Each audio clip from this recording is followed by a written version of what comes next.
ดังตันเนื้อห่างปวดเตืออยู่ใบหน้าหรือปวดหัวเลื้อยอย่ามองข้าม ถ้าท่านเคยมีอาการดังตันต่อเนื่องดนนานร่วมกับอาการปวดเตืออยู่รุมแก้มหรือหน้าผากบางครั้งมีอาการปวดหัวเหือห่างห่วมด้วยซึ่งอาจบ่แม่นแต่วัดทั่วไปแต่อาจเป็นสัญญาณของความผิดปกติในโพรงไซนัส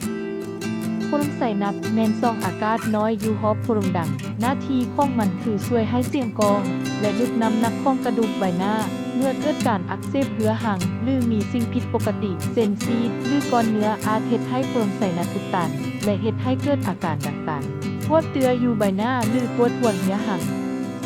และยอกสันโพรงไซนัสแม่นการปวดที่ให้รูปภาพตัดกว้างของโพรงไซนัสอย่างละเอียดช่วยให้เห็นโครงสร้างภายในเส้นภาวะอักเสบการบวมของเยื่อบุการอุดตันรวมทั้งการมีซีดหรือก้อนเนื้ออย่างชัดเจนเฮ็ดให้การวินิจฉัยแม่นยำและช่วยให้การวางแผนรักษาได้ถูกจุด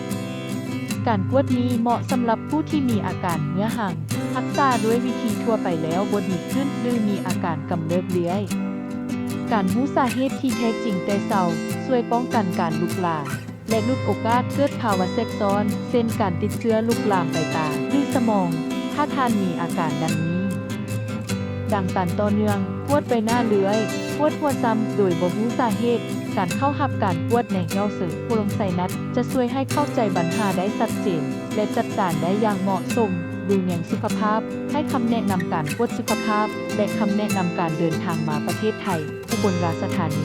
มาร่วมดูแลสุขภาพการปลอดภัยและมีสุขภาพดีกับทีมแนะนำการดูแลสุขภาพ